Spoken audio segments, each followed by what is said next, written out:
نحمده ونصلي على رسوله الكريم اما بعد فاعوذ بالله من الشيطان الرجيم بسم الله الرحمن الرحيم رب اشرح لي صدري ويسر لي امري واحلل عقدة من لساني يفقهوا قولي۔ شکر یہ ہے کہ آدمی خدا کی نعمتوں کا اعتراف کرے۔ اعتراف کا لفظ جو ہے نا یہ عین رے فے سے ہے، عرف پہچاننا، یعنی ان کو پہچانے، ان کو اکنالج کرے، ان کو ریکگنائز کرے، ان کو مانے اور ان کو اللہ ہی کی طرف سے سمجھے۔ یہ اعتراف اصلاً دل میں پیدا ہوتا ہے، یعنی یہ دل کا فعل ہے، اور پھر وہ الفاظ کی صورت میں آدمی کی زبان پر آ جاتا ہے،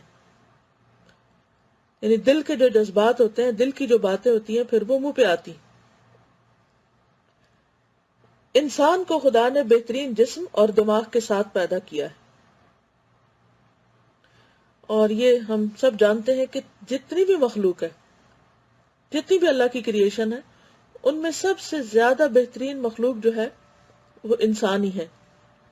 قرآن پاک میں اللہ تعالیٰ فرماتے ہیں لَقَدْ خَلَقْنَا الْإِنسَانَ فِي أَحْسَنِ تَقْوِيمٍ، کہ ہم نے انسان کو بہترین حالت پر پیدا کیا ہے۔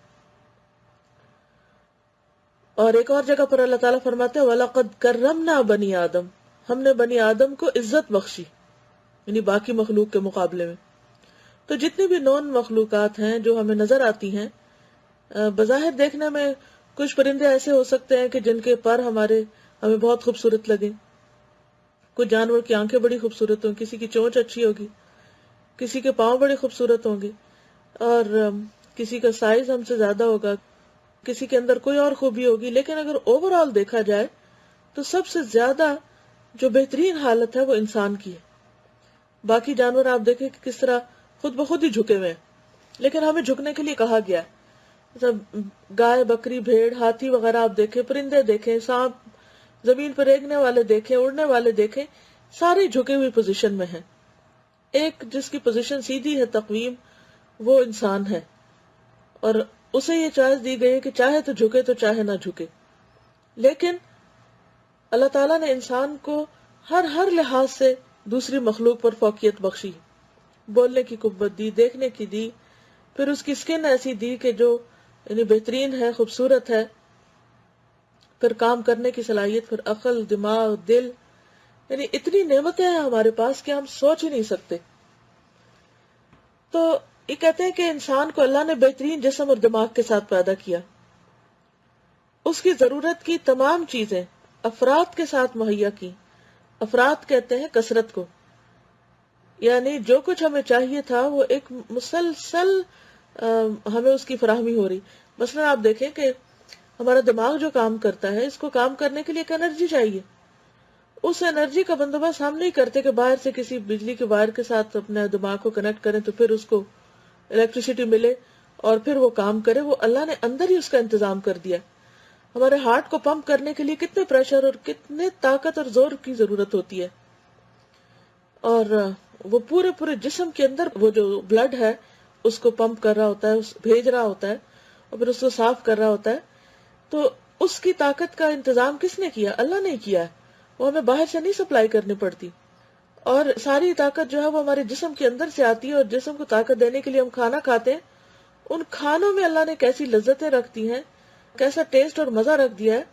اگر ہمیں بھی گھاس چبانی پڑتی، جیسے گائے دودھ دینے کے لیے گھاس چباتی رہتی ہے، کھاتی رہتی ہے، جس میں نہ کوئی ٹیسٹ ہوتا ہے، نہ کوئی خاص خوشبو ہوتی ہے، نہ کوئی خاص مزہ ہوتا ہے، تو بیچاری کو منوں کے حساب سے وہ گھاس کھانا پڑتا ہے، اور ڈھیروں پانی پینا پڑتا ہے کہ وہ ہمارے لیے ایک فیکٹری کا کام کرتی ہے۔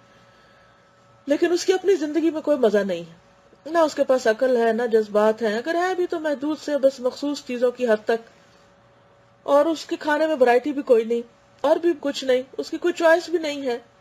لیکن اس کے مقابلے میں اللہ تعالیٰ نے ہماری تمام ضروریات، صرف کھانا پینا نہیں، باقی بھی جتنی ضروریات ہیں ہماری، جو خواہشات ہیں، مثلا ہمیں بچوں کی خواہش ہوتی ہے تو اس کے حصول میں ہمارے لیے کتنی خوشی رکھ دی۔ تو یہ ساری چیزیں اس نے افراد کے ساتھ، یعنی کثرت کے ساتھ کنٹینیوسلی ہمیں مہیا کی ہیں۔ زمین اور آسمان کی تمام چیزوں کو انسان کی خدمت میں لگا دیا ہے، چاہے وہ پودے ہیں، چاہے وہ جانور ہیں، بھیڑ بکری ہے یا اور مخلوق ہے، یہ سارے ڈائریکٹلی یا انڈائریکٹلی ہمارے ہی کام کر رہے ہیں. ویسے کچھ جانور ایسے ہیں یا کچھ انسیکٹس ایسے ہیں جو زمین کے اندر رہ کے زمین کو زرخیز کرتے رہتے ہیں، کچھ اس کا زہر چوستے رہتے ہیں، اور اسی طرح درخت جو ہے وہ جہاں خوبصورت ہے وہاں ہمارے لیے آکسیجن بھی فراہم کرتے ہیں، ہماری ہوا کو صاف کرتے رہتے ہیں. تو یہ سارے دراصل ہماری خدمت میں لگے ہوئے ہیں. زمین پر زندگی گزارنے یا تمدن کی تعمیر کرنے کے لیے جو جو چیزیں مطلوب تھی وہ سب وافر مقدار میں یہاں مہیا کر دی. یعنی جو کچھ ہمیں چاہیے تھا، ہمیں انڈیویجولی بھی یا ایک سوسائٹی کی حیثیت سے، تو وہ سب کچھ اللہ نے ہمیں خوب عطا کیا. سورج کی روشنی، پانی کی کثرت، بارش، بادل، ہوا، اور بذات خود مٹی کی شکل میں زمین میں جو قدرت اور جو طاقت رکھ دی. انسان ہر لمحہ ان نعمتوں کا تجربہ کرتا رہتا ہے. یعنی اس وقت بھی میں اور آپ جو بول رہے ہیں، یہ سن رہے ہیں یا جو سمجھ رہے ہیں یا محسوس کر رہے ہیں، یہ سارا اللہ کا احسان ہے، اللہ کی نعمت ہے. یہ بھی اگر وہ ہمیں کان نہ دیتا، وہ زبان نہ دیتا، وہ دماغ نہ دیتا، وہ دل نہ دیتا، وہ یہ موقع اور وقت نہ دیتا، یہ سہولت جو دی ہے انٹرنیٹ کی شکل میں کہ ہم گھر بیٹھ کے ایک دوسرے سے سیکھ سکھا رہے ہیں، تو یہ دراصل کیا ہے؟ یہ اللہ ہی کی نعمت ہے جس کو ہم ایکسپیرینس کر رہے ہیں. اس لیے انسان پر لازم ہے کہ وہ ہر لمحہ خدا کی نعمتوں پر شکر کرے. اس کا قلب یعنی دل خدا کی نعمتوں کے احساس سے سرشار رہے. یعنی ہر وقت اس کے اوپر ایک نشہ سا ہو اس احساس کا کہ میرے پاس کیا کچھ ہے، مجھے کتنا کچھ ملا ہے. تو آپ دیکھیں گے کہ پھر دل سے جو غم اور غصے کے اور فرسٹریشن کے احساسات ہیں وہ ختم ہونے لگتے ہیں جب آپ کی نظر ہر وقت اس پر رہے کہ میرے پاس میں اس وقت کیا فائدہ اٹھا رہی ہوں اور مجھے اس وقت کیا مل رہا ہے. یعنی جب ملنے پر توجہ رہے، کھونے پر نہیں. شکر کی اصل حقیقت اعتراف ہے. یعنی مانے تو صحیح انسان کہ وہ اس کے پاس ہے، کیونکہ ہم اکثر تو مانتے ہی کوئی نہیں کہ ہمارے پاس کچھ ہے. جس چیز کو انسان کے سلسلے میں اعتراف کہا جاتا ہے اسی کا نام خدا کی نسبت سے شکر ہے. یعنی اگر آپ کسی انسان کے احسانات کا ذکر کرتے ہیں یا ان کو مانتے ہیں تو وہ اعتراف کرنا ہوتا ہے، اور اگر اللہ کی نعمتوں کو مانتے ہیں تو یہ شکر ہے. اعتراف کا لفظ انسان کے مقابلے میں بولا جاتا ہے اور شکر کا لفظ خدا کے مقابلے میں. شکر تمام عبادتوں کا خلاصہ ہے. یعنی نماز بھی ہم جو پڑھتے ہیں، یہ روزہ رکھتے ہیں، یہ حج یا زکوٰۃ، یہ جو کچھ بھی ہم کرتے ہیں وہ دراصل اللہ کا شکر ادا کرنے کے لیے کرتے ہیں. اللہ کو ان چیزوں کی ضرورت نہیں ہے، ان عبادات کی. عبادت کی تمام صورتیں دراصل شکر کے جذبے ہی کی عملی تصویر ہیں. یعنی شکر ادا کرنے کا عملی طریقہ ہے. شکر سب سے زیادہ جامع اور سب سے زیادہ کامل عبادت ہے. شکر خدا پرستانہ زندگی کا خلاصہ ہے. یعنی وہ شخص حقیقی میں اللہ کا بندہ ہے اور اللہ کے ساتھ اس کا مضبوط تعلق ہے جس کے اندر شکر کی کیفیت ہے. شکر کا تعلق انسان کے پورے وجود سے ہے. ابتدائی طور پر آدمی اپنے دل اور اپنے دماغ میں شکر کے احساسات کو زندہ کرتا ہے، پھر وہ اپنی زبان سے بار بار اس کا اظہار کرتا ہے. یعنی جب دل میں یہ احساس تازہ ہوتا ہے تو پھر خود بخود زبان پہ الحمدللہ آتا رہتا ہے. اس کے بعد جب شکر کے جذبات قوی یعنی مضبوط ہو جاتے ہیں تو انسان اپنے مال اور اپنے اثاثہ کو، یعنی جو کچھ جو اس کی ملکیت میں ہے، جو اس کے پاس ہے، اظہار شکر کے طور پر خدا کی راہ میں خرچ کرنے لگتا ہے. یعنی پھر وہ آگے بھی دینے لگتا ہے. اسی طرح اس کا جذبہ شکر اس کو مجبور کرتا ہے کہ وہ اپنے وقت اور اپنی طاقت کو اس خدا کی راہ میں صرف کرے جس نے اس کو وقت اور طاقت کا یہ سرمایہ دیا ہے. یعنی یہ سب کچھ جس نے دیا ہے، پھر انسان کیا چاہتا ہے کہ واپس اسی کو دے، کیونکہ اس کا احسان بڑا ہے. لہٰذا اگر وہ بندوں کو بھی دیتا تو دراصل بندوں کو نہیں دیتا، وہ اللہ ہی کو دے رہا ہوتا ہے اور اللہ ہی سے اس کا اجر چاہتا ہے، اور وہ اپنے محبت کے جذبات کے اظہار کے طور پر دیتا ہے. جیسے کوئی انسان کسی کو تحفے کے طور پہ کوئی چیز دے تو تحفہ اس لیے تو نہیں دیا جاتا کہ دوسرا شخص جو ہے اس کا محتاج ہے، لیکن وہ اپنے دل کی محبت کے جذبات کا اظہار ہوتا ہے. اسی طرح جب ہم اللہ کے نام پر کوئی بھی کام کرتے ہیں تو دراصل وہ ہمارے جذبات کا اظہار ہونا چاہیے، نہ کہ یہ کہ نعوذ باللہ یہ سوچے کوئی کہ اللہ کو اس کی ضرورت ہے یا چونکہ اللہ نے کہا ہے تو اس لیے ہم کر رہے ہیں. ہمارا وجود پورا کا پورا خدا کا دیا ہوا ہے. ہم ایک ایسی دنیا میں جیتے ہیں جو سب کا سب خدا کا عطیہ ہے.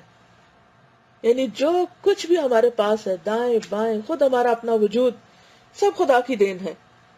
اسی حقیقت کے اعتراف اور اظہار کا دوسرا نام شکر ہے.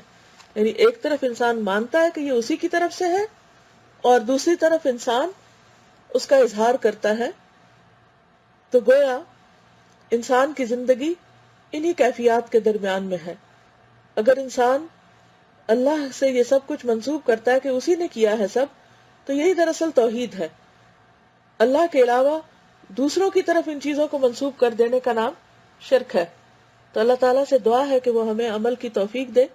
اگر اس ٹاک کے اوپر اگر آپ سمجھتی ہیں کہ کوئی اپنے کمنٹ زبانی شیئر کرنا چاہتا ہے، یعنی اگر سننے کے فوراً بعد کسی کے دل میں کوئی بات آ رہی ہو یا کوئی احساس جاگا ہو، تو وہ اپنے احساس کو شیئر کر سکتے ہیں. ایک بات پر اگر آپ لوگ غور کریں کہ جب دل میں اللہ کی نعمتوں کا احساس جاگتا ہے نا، تو دل خوشی سے بھر جاتا ہے اور آپ ایک مطمئن انسان ہو جاتے ہیں. پھر وہ جو پہلے بات ہوئی تھی نا کہ انسان دوسروں کے رویوں سے اوپر اٹھ کے معاملہ کرے، وہ کیفیت اسی وقت آتی ہے. یہ ساری چیزیں جتنے بھی ٹاپکس ہم پڑھ رہے ہیں یہ انٹر ریلیٹڈ بھی ہیں. وہ کیفیت اسی وقت دل میں آتی ہے جب انسان کے اندر کچھ پانے کا احساس ہوتا ہے، جب وہ سمجھتا ہے کہ میرے پاس بہت کچھ ہے. اور اگر انسان کو محرومی کا احساس رہے، میرے پاس یہ بھی نہیں ہے، میرے پاس وہ بھی نہیں ہے، یہ میرے ساتھ برا کر رہا ہے، وہ میرا برا چاہ رہا ہے، وہ میرے بارے میں یہ سوچتا ہے، تو یہ احساس محرومی ایک طرح کی ناشکری ہوتی ہے. اور پھر انسان کو ہر وقت لوگوں سے بھی شکوے، اللہ تعالیٰ سے بھی شکوے، اور اپنے آپ سے بھی انسان پھر جنگ کرتا رہتا ہے، اور پھر وہ کسی مفید کام کا نہیں رہتا. اگر ہم ایک دن کے لیے بھی سوچ لینا کہ میں نے کیا کھایا اور گائے نے کیا کھایا، میں نے مالک کا حکم کتنا مانا اور اس نے کتنا مانا، میں نے کیا دیا ہے، کتنا نفع پہنچایا اور گائے نے کتنا نفع پہنچایا، تو آپ دیکھیں گے کہ پھر ہم اگر اتنا بھی نہیں کرتے جو گائے کرتی ہے، تو پھر ہماری کیا وقت ہے، پھر ہماری کیا حیثیت ہے، پھر ہم نے کیا کیا. نہ ہم کسی کے لیے نفع مند ہوں اور نہ جو کچھ ہمیں ملے اس پہ راضی ہوں، تو پھر ہم خوش کیسے رہ سکتے ہیں؟ پھر تو سزا فوراً ہی ساتھ ملتی ہے نا کہ انسان کبھی خوش ہوتا ہی نہیں. کوئی ایک لمحہ نہیں کہ جس میں ہم نے کبھی کوئی اللہ کی نعمت استعمال نہ کی ہو. لیکن ہمارا رویہ کیا ہے کہ شاید ہی کچھ لمحات دن کے ہوں کہ جس میں ہم واقعی ٹھنڈے دل سے نعمتوں کا احساس بھی کریں کہ ہم یوز کر رہے ہیں، یعنی لیتے بھی جا رہے ہیں، ہر چیز استعمال بھی کر رہے ہیں، کنزیوم کر رہے ہیں، فائدہ اٹھا رہے ہیں، اور ساتھ رونا بھی نہیں ختم ہمارا. ٹاپک کے حوالے سے 2 کمنٹس ہیں، ایک کوشچن ہے. یہ ایک اسٹوڈنٹ لکھتے ہیں تازہ کہ السلام علیکم، آج کے ٹاپک شکر کو سن اور پڑھ کر دل میں بہت ہی خوبصورت اور اطمینان اور مطمئن کیفیت پیدا ہوئی. استاذہ کا یہ جملہ دل پہ بہت اثر کیا کہ اللہ نے تمام مخلوق کو جھکا ہوا پیدا کیا ہے. چرند پرند حیوان زیادہ تر مخلوق جھکے ہوئے ہیں الا انسان کے. وہ چاہے تو خوشی سے چاہے جبر سے اپنا سر جھکا دے. اس بات پر ایک کمنٹ شیئر کرنا چاہوں گی. میری امی نے مجھے بچپن سے یہ مثال بار بار دے کر میرے دماغ میں بٹھا دی کہ جب کسی درخت پر پھل لگتے ہیں تو وہ جھک جاتا ہے. ایسے ہی اللہ تعالیٰ جب ہمیں کوئی نعمت عطا کرتا ہے تو ہمیں بھی جھک جانا چاہیے شکر اور اطاعت کے لیے، اکڑنا نہیں چاہیے کہ کسی سیدھے اکڑے درخت پر پھل نہیں لگا کرتے. بات تو بالکل درست ہے. وہ ایک اردو کا شعر بھی ہے نا، سراہی سر نگوں ہو کر بھرا کرتی ہے پیمانہ. تو عاجزی اور تواضع ایک ایسی چیز ہے کہ جس میں انسان کے لیے فائدے ہی فائدے ہیں، کیونکہ انسان کو اللہ نے پیدا ہی اپنی عبادت کے لیے کیا ہے، اور عبادت کا مطلب ہی ہے عاجزی کا اظہار کرنا، اللہ کے سامنے اپنے آپ کو چھوٹا کرنا. اور جب انسان اللہ کے سامنے عاجزی کرتا ہے تو بندوں کے ساتھ بھی پھر وہ نرمی کا معاملہ کرتا ہے. ایک اور اسٹوڈنٹ نے سوال پوچھا تھا کہ اپنے اندر شکر گزاری کیسے پیدا کریں، تو ایک اور کمنٹ ہے، مجھے لگتا ہے اسی میں اس کا جواب آ جائے گا. انہوں نے لکھا کہ آج کے ٹاپک شکر سے متعلق کچھ عرض کرنا چاہوں گی.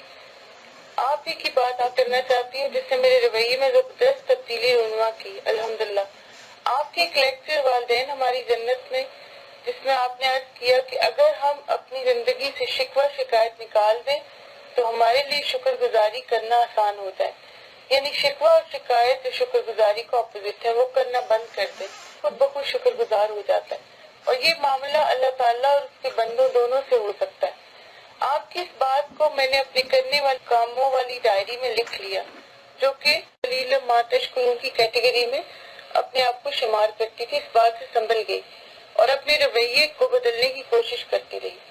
الحمدللہ تعلیم القرآن کے کورس سے میری رہنمائی کی اس بات کا احساس ہو گیا کہ واقعی ہم اللہ کی طرف سے ملنے والی نعمتوں کی لسٹ بنائیں تو وہ کبھی پوری نہ ہوں گی۔